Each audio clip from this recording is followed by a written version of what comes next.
Las bolsas de aire se activan cuando el vehículo comienza a desacelerar rápidamente, activando un sensor que produce una chispa para que la principal reacción comience a producir nitrógeno.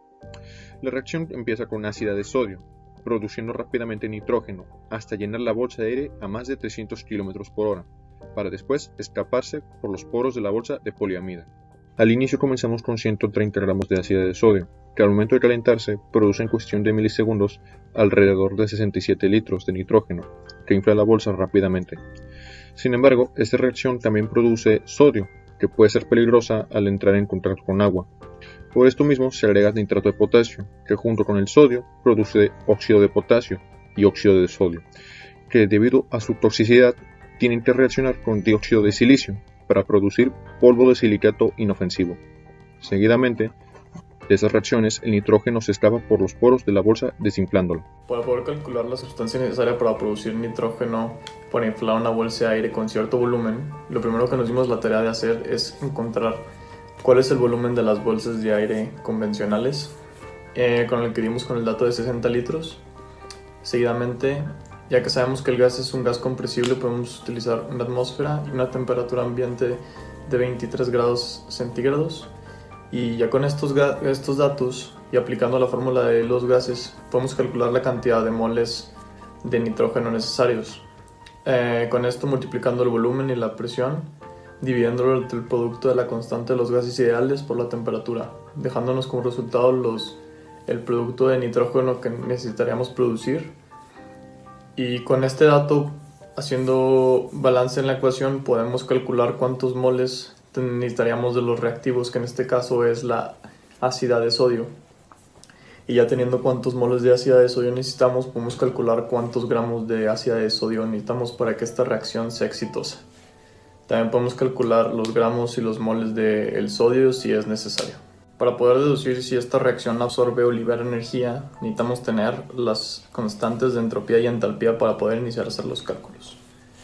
Ya con estas podemos calcular la entalpía, que esta consiste en su fórmula, consiste en el producto de los productos por las constantes de formación de la entalpía menos los reactivos por la constante de formación de la entalpía de cada reactivo, dándonos como resultado la entalpía con unidades de kilojoules. En nuestro caso nos dio un resultado de menos 55.42 kilojoules, lo cual nos indica que es una energía que es liberada, por lo que es exotérmica y libera energía.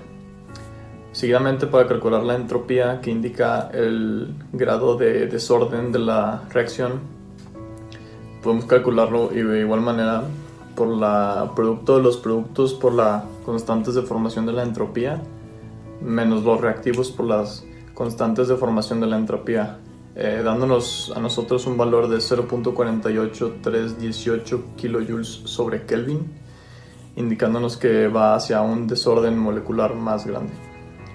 Finalmente, para poder calcular la energía libre de Gibbs, la podemos sacar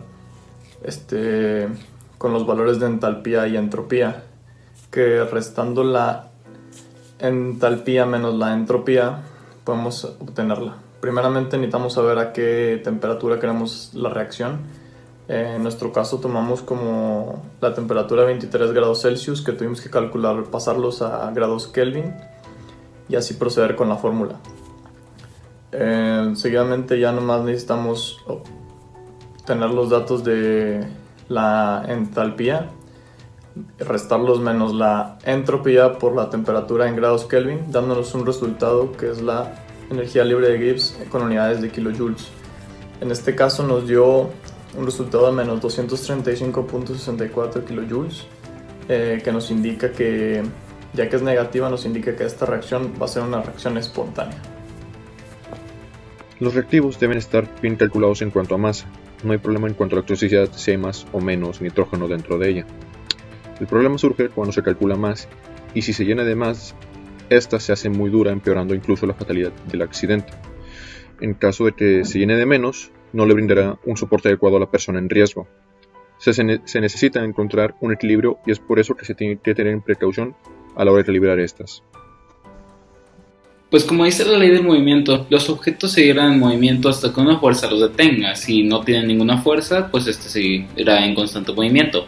Esto se aplica en los pasajeros de los automóviles cuando chocan a gran velocidad. Ellos tienen con la misma velocidad debido a la inercia. Eso lo explica una ley de Newton. Y gracias a eso pueden resultar gravemente heridos, pues descargan toda esa energía que llevan pues en lo que los hace detenerse, que pues generalmente es la bolsa de aire, o antes pues era lo que chocaban adelante.